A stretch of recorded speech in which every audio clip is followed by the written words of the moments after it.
সুপ্রিয়াস কিচেনে আপনাদেরকে স্বাগত।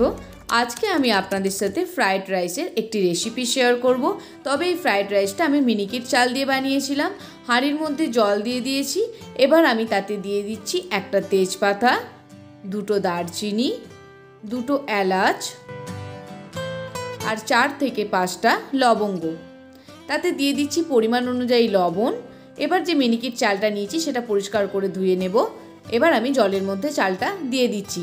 এখানে চালটা আগে থেকে ভিজিয়ে রাখার কোনো দরকার নেই। ভাতটা 75% মতো হয়ে গেছে। এবার আমি ভালো করে ফ্যান ঝরিয়ে নিয়েছি। অন্যদিকে কড়াইয়ে রিফাইন্ড অয়েল দিয়ে দিয়েছি। তাতে 8 থেকে 10টা ভাঙা কাজু দিয়ে দিলাম, সেটা ভেজে নিচ্ছি। ভাজা হয়ে গেছে, এবার এগুলো আমি তুলে নেব।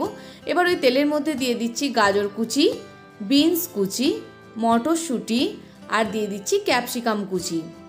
এবার সমস্ত সবজিগুলো ভালো করে ভেজে নেব। সবজিগুলো সব ভাজা হয়ে গেছে, আমি তুলে নিচ্ছি। এবার কড়াইয়ে আমি দিয়ে দিচ্ছি 2 টেবিল স্পুন ঘি। তাতে দিয়ে দিচ্ছি রসুন কুচি। রসুনটা 2 সেকেন্ড নাড়াচাড়া করে নিয়ে এবার আমি ভাতের সাথে যে সবজিটা মিশিয়ে রেখেছিলাম সেগুলো দিয়ে দিচ্ছি। এবার ভাতটাকে ভেজে নেব।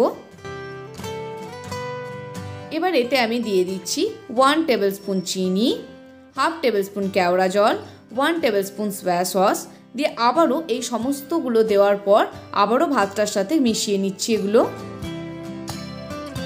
ভালো করে নাড়াচাড়া করে সমস্ত উপকরণগুলো মিশিয়ে নিচ্ছি। এখানে আমি 1/2 টিস্পুন গোলমরিচের গুঁড়ো দিয়ে দিচ্ছি। আবারও গোলমরিচের গুঁড়োর সাথে ভালো করে ভাতটা মিশিয়ে নিচ্ছি।